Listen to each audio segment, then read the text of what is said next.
Hi, very good morning. I'm Dr. Janak Patel, MD physician. I'm not an endocrinologist.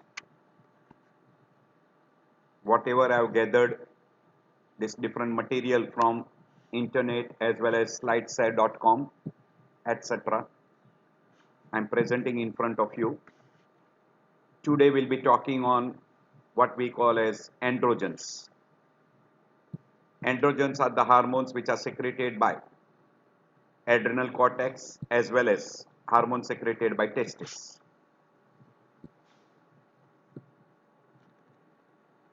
So we'll be talking under the heading introduction, function or we call actions, clinical applications and what investigation you do to find out abnormality of androgen hormone secretions. We call as adrenal sex hormone or we also called as androgens. These are the hormones secreted by zona reticularis and zona fasciculata, mainly by reticularis and minimum quantity from fasciculata.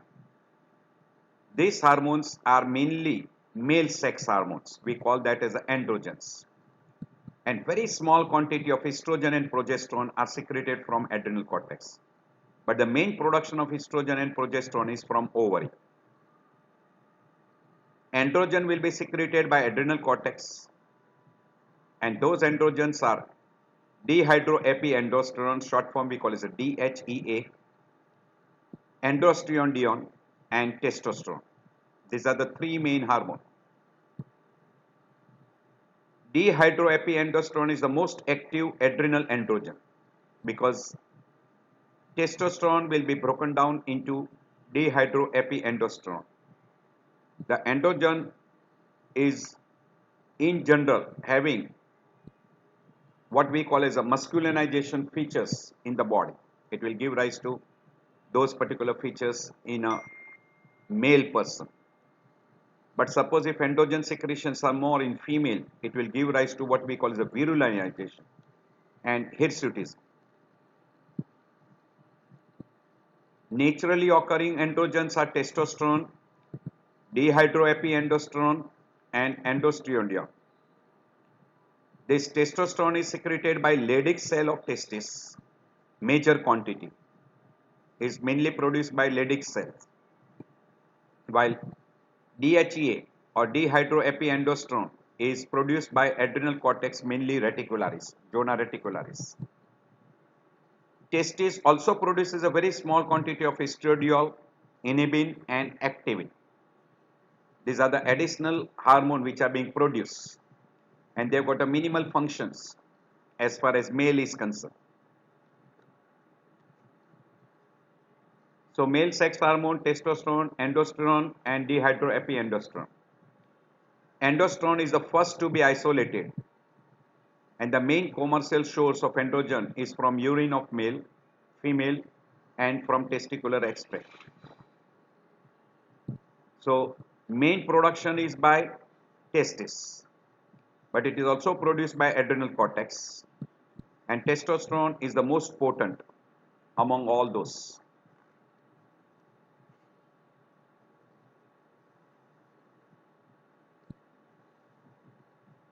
Secondary sex character will be determined by androgens.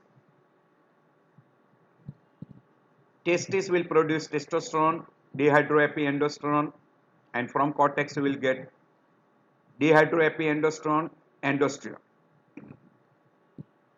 Now out of these two, this from adrenal cortex we get a weak androgens, while from testis we get an active androgens or powerful androgens.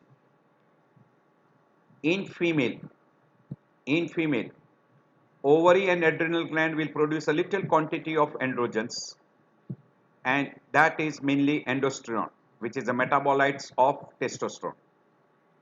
You will have a synthetic preparations like methyl testosterone, propionate forms, floxymesatrone, etc. There are many more different types of androgens which are available.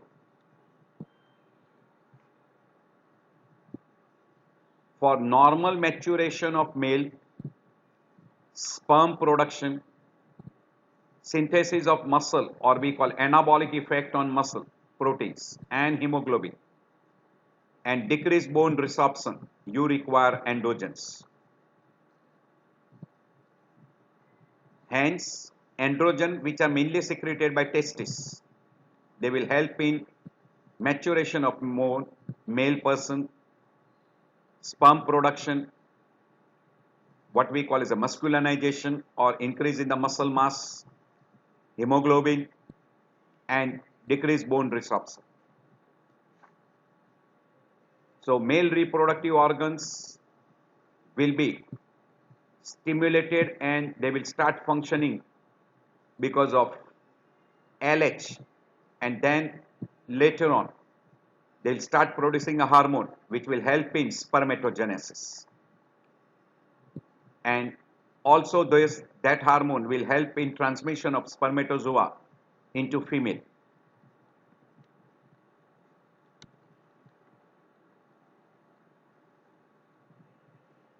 So function of testes, spermatogenesis, and production of testosterone.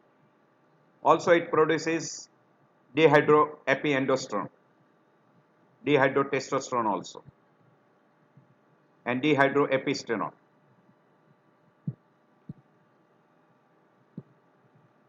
Adrenal gland will produce testosterone as well as dehydroepiandrosterone,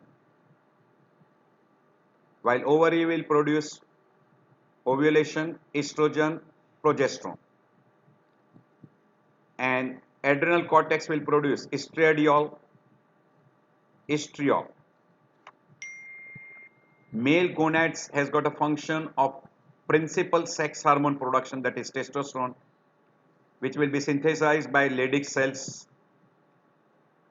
and Sertoli cells will be acted upon by FSH, and they will have a production of what we call as a sperm.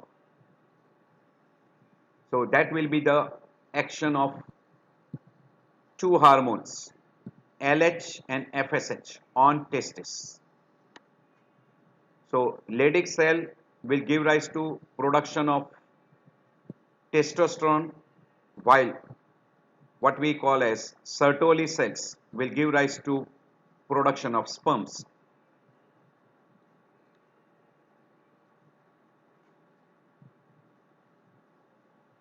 Two percent of the test in plasma is free, that is testosterone. Only 2% is in a free form, while rest 98% is attached to carrier protein. And this free form is active form, which is converted to dehydrotestosterone in skin, prostate, seminal vesicle, and epididymis. Androgen deficiency can be treated by testosterone.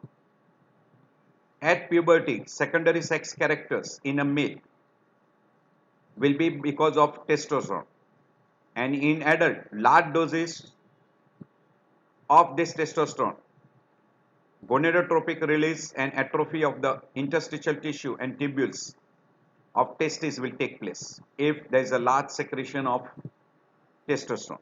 In woman, androgen will produce changes will be seen in a pubertal male.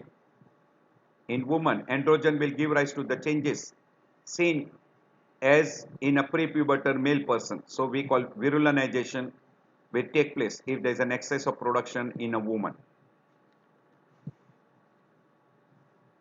Androgens are the group of the hormones which include testosterone and dehydrotestosterone, epiandrosterone, dehydroepiandrosterone, etc.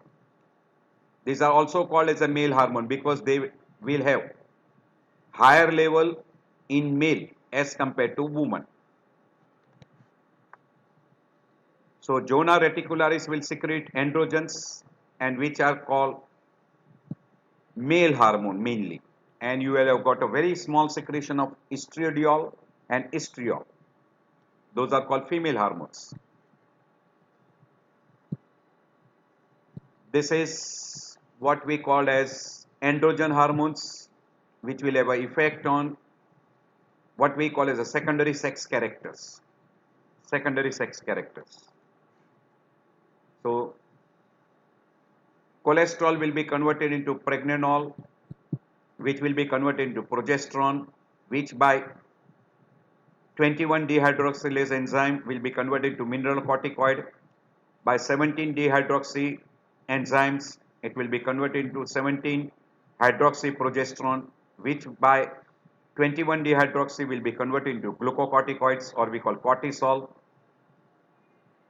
But progesterone, after getting converted into 17 hydroxyprogesterone, will be converted into androstenedione, or will be also 17 hydroxypregnadol will be converted into dehydroxyepiandrosterone, and that will be finally converted into testosterone, and that is a powerful androgen.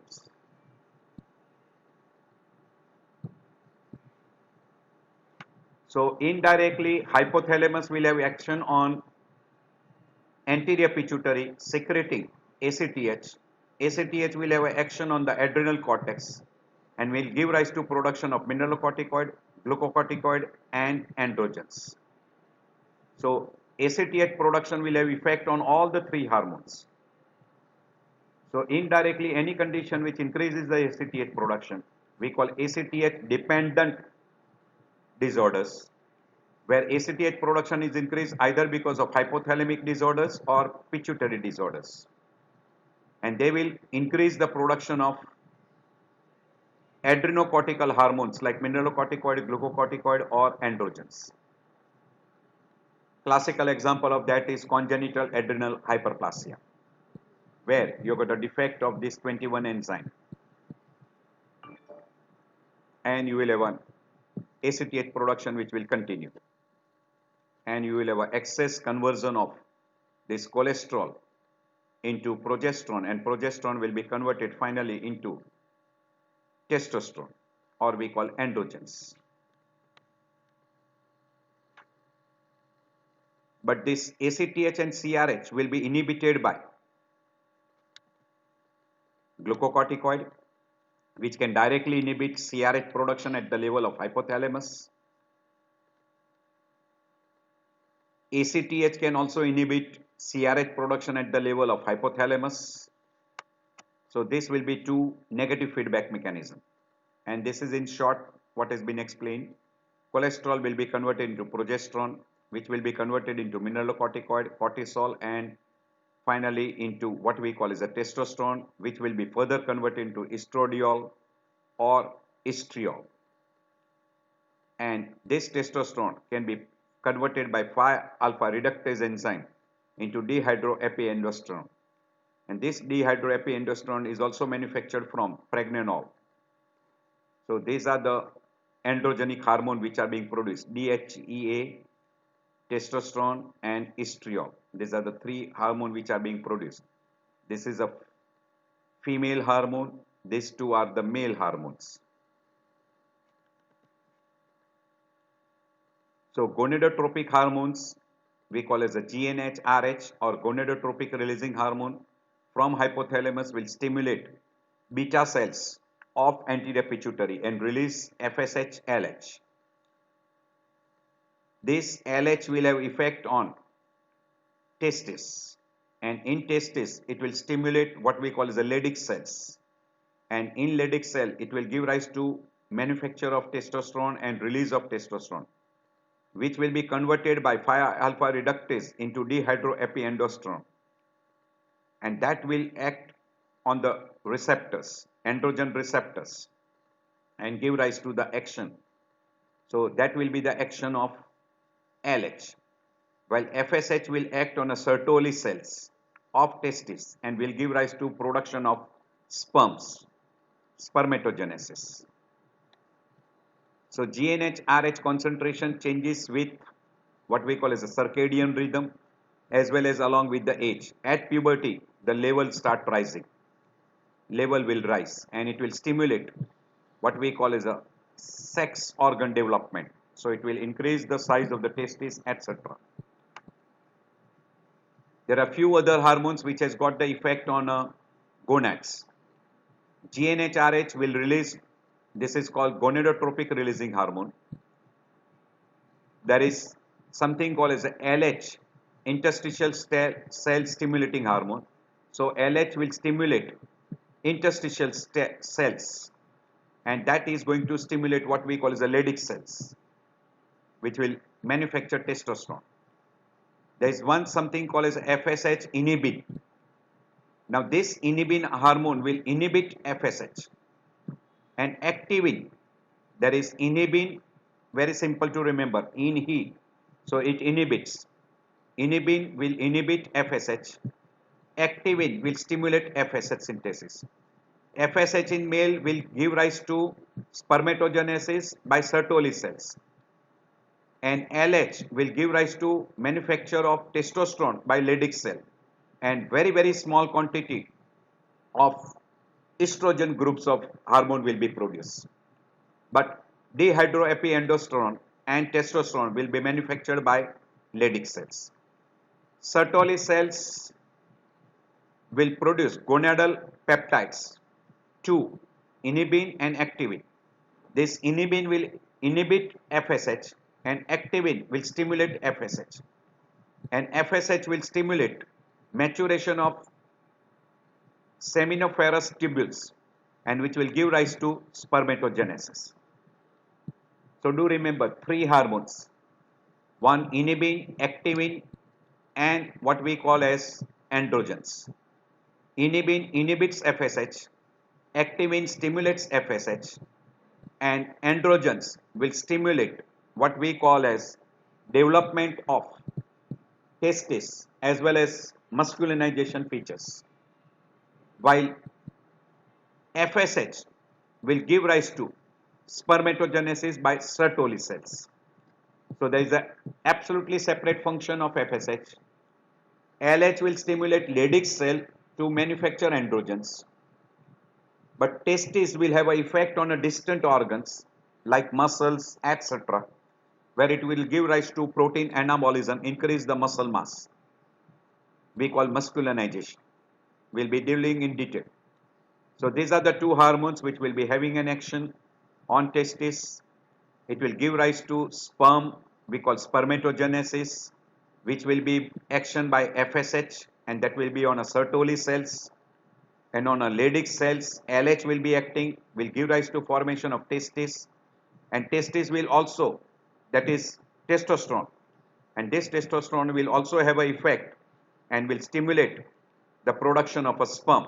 So FSH with testosterone will have a spermatogenesis, and testosterone will also cause the secondary sex character development, that is the hair growth, prostate glands, male sexuality, etc. And this particular testosterone, production of testosterone by the testis, is controlled by pituitary gland, that is by release of FSH and LH.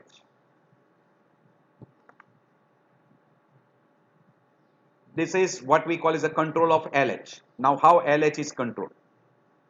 LH will be controlled by LH releasing hormone, which is secreted by hypothalamus, and that will be acting on a pituitary gland and release LH, and this LH will have an effect on what we call as Leydig cells, and that Leydig cells will give rise to formation of testosterone, and this testosterone will have an inhibition on hypothalamus to release LHRH, as well as this particular testosterone will have effect on a peripheral tissue, and it will have a stimulatory effect along with FSH for spermatogenesis by seminiferous tubules. So that will be the action, and you have got another 2 hormones, that is inhibin. This inhibin will inhibit FSH production, while what we call as we have already shown you activin, that will stimulate FSH production. Here that activin is not mentioned. We should have written here activin. Activin will stimulate FSH, inhibin will inhibit FSH production. While FSH is also controlled in similar way. So hypothalamus will release LHRH, or we call as a gonadotropic releasing hormone, and that gonadotropic releasing hormone will stimulate FSH production, and that FSH release will have direct effect on seminiferous tubule for spermatogenesis. Also there will be release of inhibin, which will inhibit FSH production at the level of pituitary. But testosterone will inhibit at the level of hypothalamus by inhibiting gonadotropic releasing hormone, and this will be the effect by which you will have a FSH regulation. And we have also told you that there is one more production, what we call as the activin, and that activin, which is produced by testis, will have stimulatory effect on FSH, and that is how the FSH regulation takes place. So testosterone will have effect on GnRH by inhibition. So that is the testosterone. Testosterone will act on seminiferous tubules producing spermatogenesis. Leydig cell is going to produce testosterone. It will stimulate male character, growth, behavior, libido, etc. Change in voice, masculinization, all those functions. Testosterone will inhibit GnRH as well as at the level of anterior pituitary, it will inhibit release of LH. So these are two inhibition. There is another hormone we call as the inhibin. Now this inhibin will be manufactured by Leydig cells, and that will inhibit Sertoli cells, and by inhibiting Sertoli cells, also this inhibin will inhibit FSH production. So inhibin is produced by Sertoli cells, and that can inhibit hypothalamus as well as anterior pituitary by inhibiting FSH. Now anterior pituitary, which release LH, will stimulate Leydig cells, and FSH will stimulate Sertoli cells.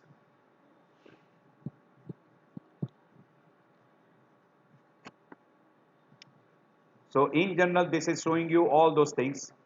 That is, hypothalamus will release GnRH, which will stimulate pituitary.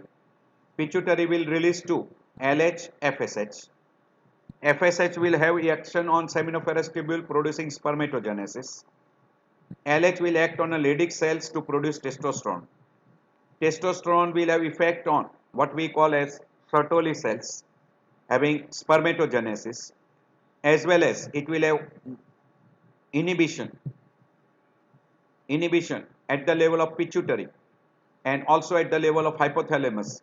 At the level of hypothalamus, inhibiting GnRH, and at the level of pituitary, inhibiting LH secretions. There is also production of what we call as a inhibin, and this inhibin, which is secreted from Sertoli cells, will inhibit at the level of pituitary to release FSH, and activin will stimulate the release of FSH. So that is how the action is there on a testis, and that is how the action of testosterone at the level of pituitary and hypothalamus. What is the effect of androgens? We call virilization and changes in the sexual characteristics. It is a powerful anabolic. It increases the muscle mass. So it helps in building up the muscle, and muscle hypertrophy will take place. And it will decrease the fat deposition. So fat will be, lipolysis will take place, and that fat will be utilized for conversion into glucose, that is neoglucogenesis. Also, this testosterone has got effect on a prostate. Even dehydroepiandrosterone has got, which is manufactured by adrenal gland, which is controlled by ACTH, has also got effect on prostate. And that prostate, what we call as a dehydrotestosterone, will take place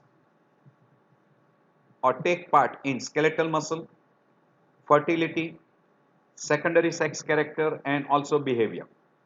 Also behavior. And this dihydrotestosterone will have a negative feedback at the level of hypothalamus and pituitary to inhibit FSH and LH. So testosterone and dehydroepiandrosterone. Testosterone mainly will be controlled by what we call as a LH, luteinizing hormone, while adrenal androgens will be controlled by ACTH, where you get a large quantity of production of dehydroepiandrosterone. You get a main production of that particular. So male hormone 1, testosterone, mainly secreted by testes. The main use of this is for increased sperm production and in impotency. It will have anabolic action, we'll be dealing in detail. It is absolutely contraindicated during pregnancy, prostate cancer, and breast cancer in male, because it will worsen that. Prostate cancer will be worsened. It will stimulate prostate cancer, and it will also increase the breast cancer size. Because of anabolic effect and because of little what we call as retention of fluid, edema, because of androgenic effect, acne, hirsutism, voice deepening, polycythemia, increase in lipids level, particularly LDL, and also can produce libido, loss of libido, etc.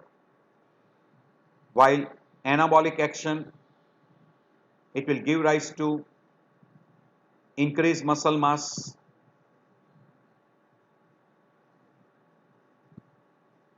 and it will increase the muscle hypertrophy.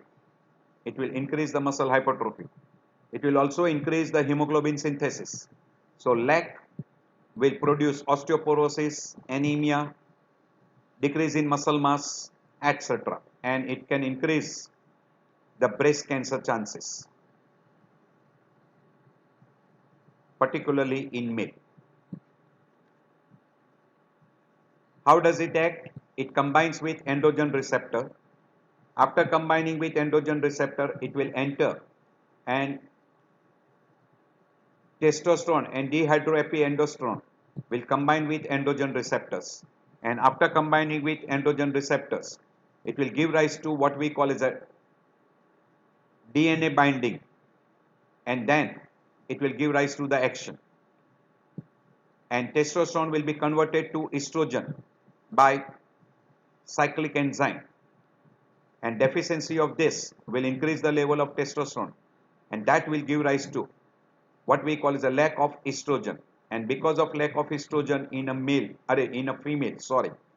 female will give rise to more of osteoporosis.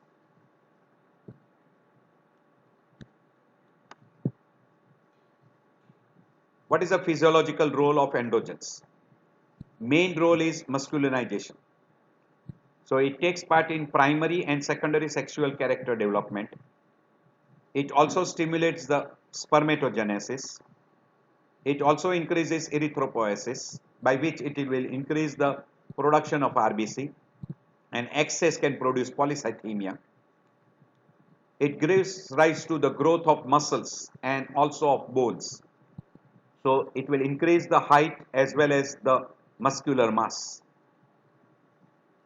Testosterone will be metabolized in a liver into 17 ketosteroids, and that will be thrown out in urine.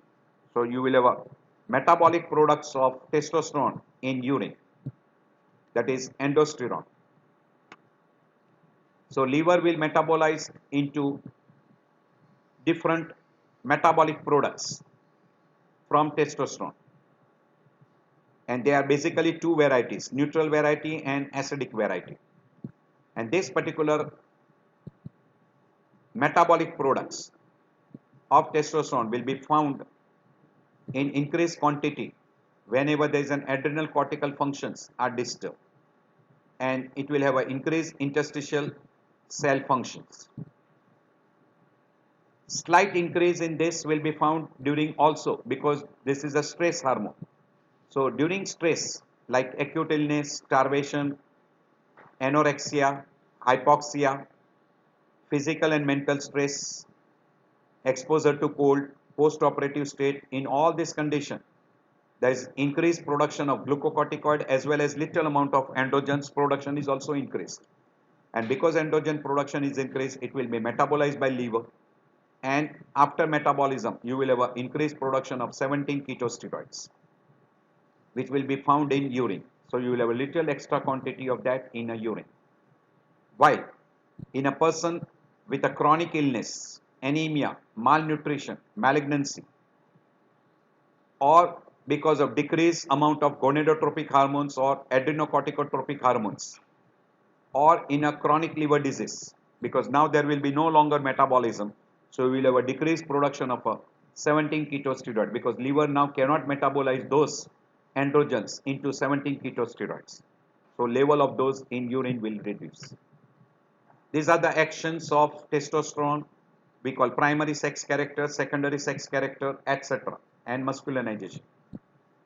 So sexual behavior, aggressive behavior, negative feedback, secondary sex character, accessory organs, muscle hypertrophy, spermatogenesis. It suppresses immune system.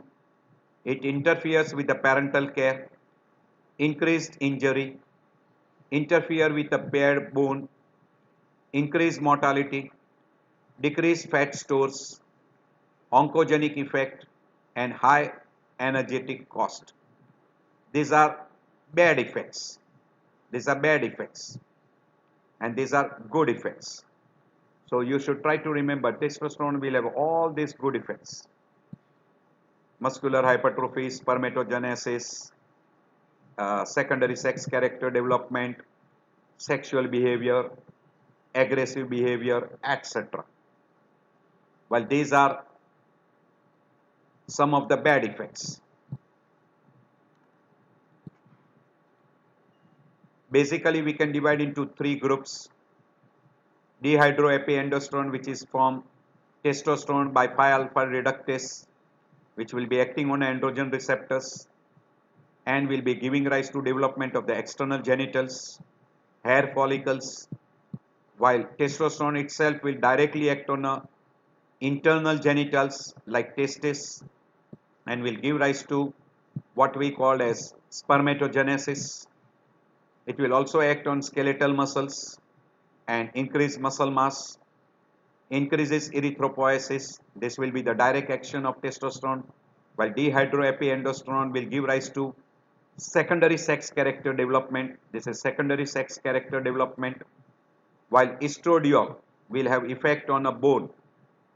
Mainly, it will help in growth of a bone and osteoporosis will be reduced. So it will increase the deposition of calcium into bones. So we have got the three materials: testosterone, estradiol, and dihydroepiandrosterone. Dihydroepiandrosterone will help in secondary sexual characters, sexual differentiation, secondary hair development, sebum, prostate, etc. While testosterone will also take part in sexual differentiation, muscle development, bone mass, erythropoiesis, psychiatric development, libido, lipid metabolism, etc. While estradiol will take part in bone, mainly in bone. So bone mass, epiphyseal closure, etc. will be taken care by estradiol. That will be the main action. So testosterone is most active, more than androsterone and more than even dehydroepiandrosterone. It will promote male secondary sex character as well as development of what we call as prostate, seminal vesicle, and increased spermatogenesis. Also, it will take part in development of the secondary sex character like skin, distribution of hair, and voice also. It will promote protein synthesis in accessory organ, majority of the all organs, as well as it increases the glycolytic enzymes and increases the glucose production. It has got decrease activity, decreases the activity of alkaline phosphatase, glutamic dehydrogenase, and hepatic enzymes.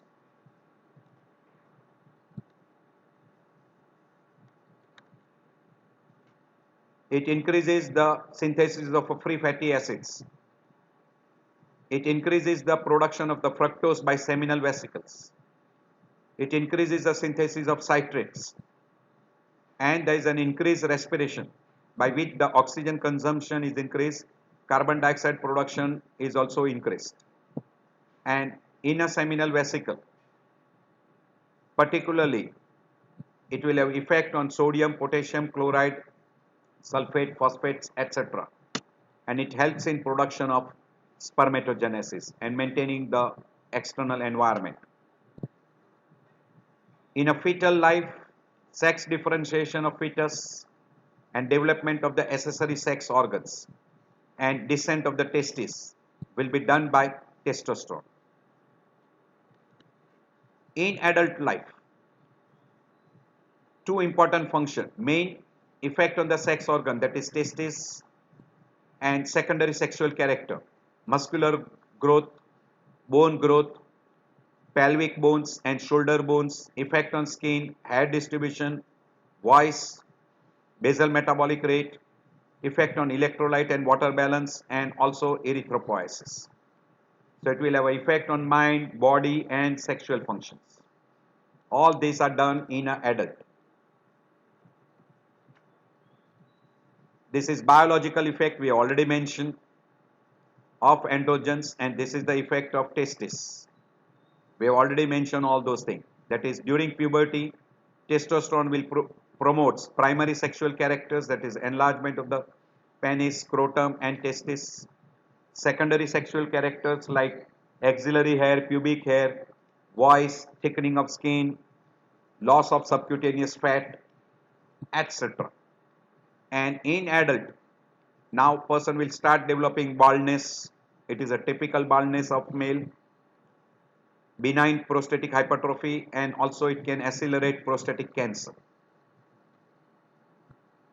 And directly it can stimulate what we call as the Sertoli cells to produce spermatogenesis and maturation of sperm.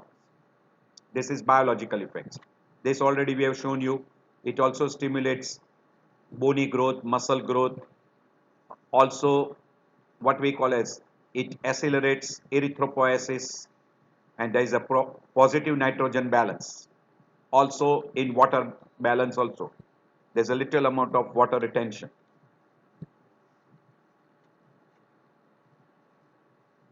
So male secondary sex character, reproductive organs, stimulates blood flow, well-being, creates sexual drive, etc. Also abnormal use of those anabolic hormones can produce this problem. You can see what problem. Muscular hypertrophy is there, but person will then develop decreased libido. This is excessive growth of a hair because of excessive androgens. Steroid family can produce these problems. May increase the muscle mass like anything, regulates the reproductive system, regulates metabolism, immune functions, and also increases the fluidity of the cell membrane and can increase edema. So anabolic function on muscle and bones we have already done. So this is anabolic effect, muscle enlargement, enhanced metabolism, increases overall recovery, and increases stamina. That is the effect of anabolic. We will have a two major group of disorders. One, primary hypogonadism, means basic disorders of testis itself, where the testis goes on producing testosterone. We will call that as hyperandrogens. But when testis does not function, there will be decreased production of testosterone. Because of decreased production of testosterone, now there will be increased production of gonadotropic hormones from pituitary and hypothalamus. So from hypothalamus you will have a increased production of gonadotropic releasing hormone, and from pituitary you will have a increased production of gonadotropics, that is FSH-LH. So FSH-LH level will increase and testosterone level will decrease in case of a primary hypogonadism. In a secondary hypogonadism, which is because of decreased production of gonadotropic releasing hormone or because of decrease in pituitary hormones, that is you will have a decreased production of GnRH, decreased production of FSH-LH and decreased testosterone. It will favor secondary hypogonadism. And if you have got a normal or increased production of GnRH, decreased FSH-LH and decreased testosterone, it will be primary hypogonadism.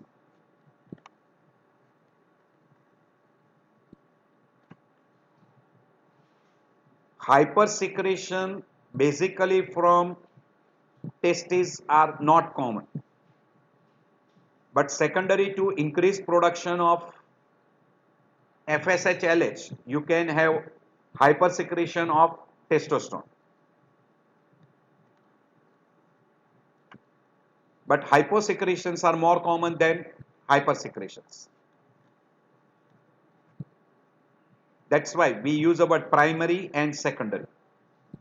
Primary means basic disorder of testes, secondary means disorders either because of androgenic conditions or because of damage to pituitary gland or hypothalamus. That is we call secondary. So these are hypogonadism causes. Primary hypogonadism may be congenital defect or acquired defects. Secondary are usually because of pituitary or hypothalamus, or sometimes because of genetic defects which is affecting hypothalamus to decrease the production of GnRH. So we will have a two basic group of disorders: secondary because of hypothalamus or because of pituitary, and primary because of testis disorders. I've already told you that this particular is very frequently because of decreased testosterone production, and you might have increased gonadotropic hormones, but they are not able to act on a testis, and that will be very typical in a primary hypogonadism. So in a primary hypogonadism, testosterone production from testis is markedly reduced. So you will have a low testosterone level, and you might have a low GHRH or gonadotropic releasing hormone, or you will have a decreased production of FSH-LH because of pituitary damage, and this will be very peculiar in a primary hypogonadism. While in a secondary, this will be in a secondary. So in a secondary, you will have a decreased production from hypothalamus or from pituitary. While in a primary, you can have a decreased production of testosterone from testis, but you can have an increased level of GnRH or increased level of what we call as a FSH-LH, and still the testosterone production is reduced, and that will be primary variety. You can have a disorders in a male because of increased estrogen, we call as a gynecomastia. Hypogonadism can be of two variety: primary testicular deficiency, secondary hypothalamus or pituitary variety. There is one syndrome called as adrenal androgen hypersecretions, we call adrenogenital syndrome, and this particular will have a hypersecretion of androgens from adrenal cortex, particularly zona reticularis, which will give rise to hirsutism in female, pseudohermaphrodites, and in adult male usually you don't have much effects, but in a young boy you can have precocious pseudopuberty.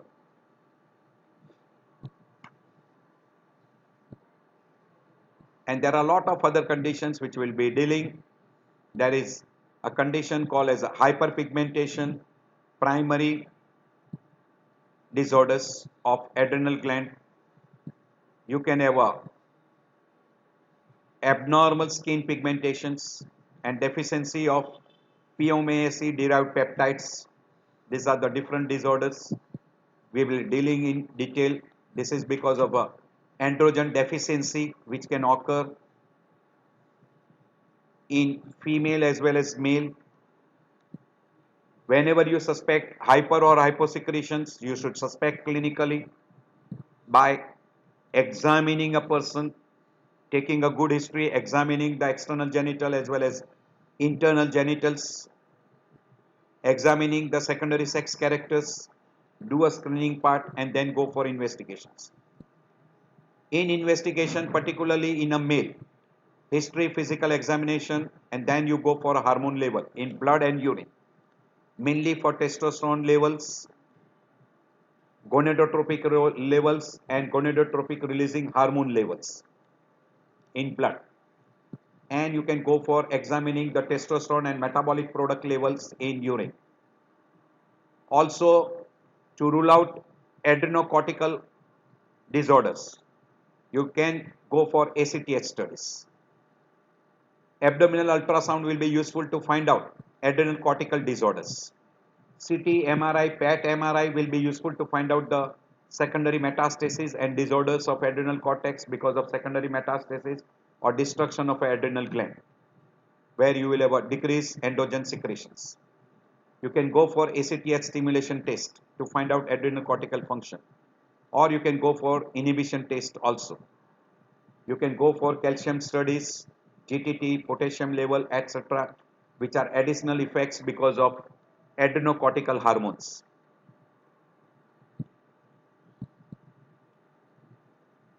Hormone level assays, radiology, radionucleotide studies, investigations of effect of hormones, stimulation test, inhibition test, depending upon what you are suspecting.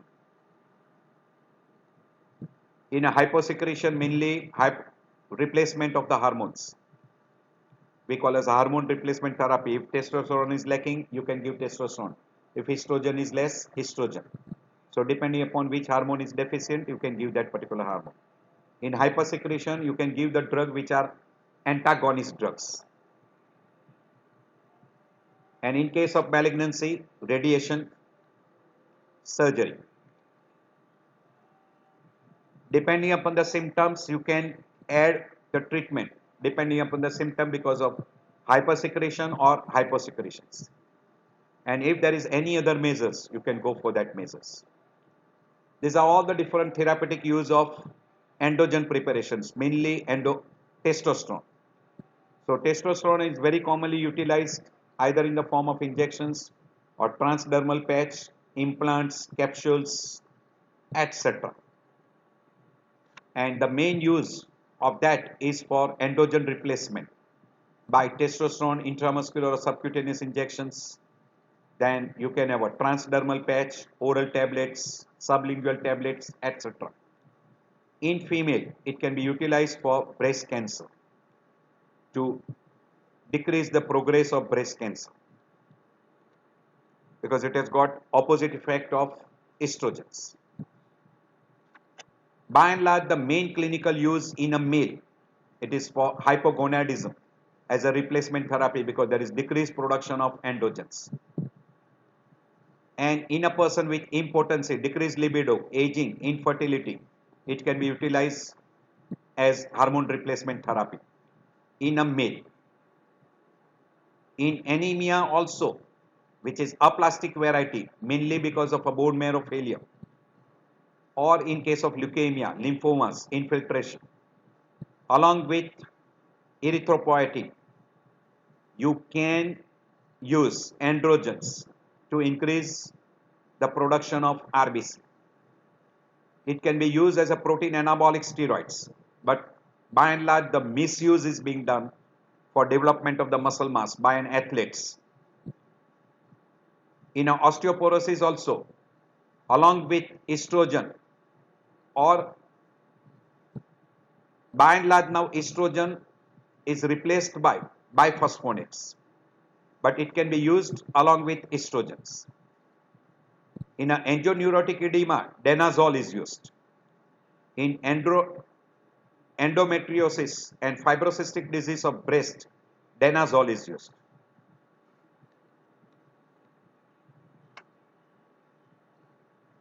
Androgen replacement therapy, or we short form call is a ART. We have already mentioned majority of all those conditions. And also it can be utilized in any disorders which is producing androgen deficiency, either because of testicular disorders or because of hypothalamic pituitary disorders. So in these two conditions, we call ART, androgen replacement therapy, should be utilized. And that is because of deficiency of testosterone. Also in hypopituitarism, because there will be deficiency of FSH-LH, which will have decreased production of testosterone. Even in a person with HIV, muscle wasting, it can be utilized. In hereditary angioneurotic edema, methyl testosterone is very commonly utilized. In a person who has got a rapidly aging process and decreased muscle mass, it can be utilized. Misuse is mainly done very commonly for main infertility, main sexual dysfunction, impotency, menopause, male menopause, or we call andropause. It should be used with caution. It should be used with caution. Ideally, it should not be used in these particular conditions. Depending upon the condition, you should decide whether it is indicated or not indicated. And when you use testosterone, the adverse side effect is virilinization, particularly when it is used in a female and when it is utilized for breast cancer. It can produce cholestatic jaundice. In a male priapism, oligospermia. Excess dose can produce oligospermia, edema, acne, hepatic carcinoma, and also gynecomastia. So these are the bad effects in male. These two will be very common in female. In a female, and also in female, you will have a hirsutism plus acne, very common because of adverse effect of androgens when it is given in a large dose. In a female, it can produce masculinization, we call it a virilinization. Hirsutism means acne and menstrual disorders with growth of a hair over the face, over the lips, chin, neck, abdomen, axillary pubic, etc. If given in an early age, it can induce precocious puberty, hirsutism in children, very, very common. If it is given in an early age, or we call childhood, it will give rise to salt and water retention, cholestatic jaundice. It will also increase the chance of gallbladder stones, particularly when methyl testosterone is utilized. It can give rise to enlargement of the prostate, and it can increase the prostatic cancer as well as breast cancer in male. It can also increase the chance of liver cancer. These are all the major side effects. It is absolutely contraindicated in a male with a prostatic cancer and male breast cancer. In a chronic liver disease and liver disease, kidney and liver disease, it should not be given. It should be, if at all, it should be used with caution. During pregnancy also, it should not be utilized because it can give rise to what we call as a sex hormone defects in fetus. Being a water retention and sodium retention in a congestive heart failure, it should not be utilized. It can precipitate epilepsy. It can also stimulate migraine. So in those conditions also, it should not be utilized. As far as osteoporosis is concerned, you can have a lot of preparation which can be utilized for osteoporosis, but it is nowadays replaced by what we call is a biphosphonates. So this is not commonly utilized for osteoporosis. So main therapeutic use, if any person who is having decreased muscle mass, can be used. But while using, you should keep a watch on the side effects which we have already discussed. In a critically ill patient, in acute illness, severe trauma, major surgery, it can be utilized because these are all catabolic stage, and this is a good anabolic hormone. In a person with a chronic renal disorders with severe anemia, it can be used along with EPO. In osteoporosis also it can be utilized, but nowadays it is replaced by biphosphonates. In a suboptimal growth in a male child, it can be utilized, but again, caution. In hemolytic anemia, malignancy associated anemia, it can be used along with other treatment. And in our athletes, it is a misuse for increasing the performance. It should not be utilized for that particular purpose. We already done, it is acting on a CNS, cardiovascular system, skin, musculoskeletal system, sexual structures, secondary sex character, etc. But when you use synthetic anabolic preparations, there's a lot of side effects which you can come across. Baldness, headache, development of breast, we call as the gynecomastia, acne, liver damage, urinary and bladder bowel problems, enlargement of prostate, shrinkage of testes, reduced sperm counts. These are major in a male. And in a female, you can have an increased reduction in the breast size, enlargement of the clitoris, increased facial and body hair, we call hirsutism, deepening of the voice, menstrual abnormality, and slowly the female will have a virilization. So these are all bad effects. It can increase stroke by increasing the thrombotic episodes, clot formation, hypertension, cardiovascular disease, nausea, bloating sensation, impotency, joint problems, aggressive behavior, risk of tendon injury, etc. So do keep it in mind. These are all the effects which you can get. This white can also have effects in female also. These are the effects which you can get also in female. Problems in male and as well as female, this particular. But this will be mainly in male. Only in male. So do keep it in mind. And I'll show you the slides now.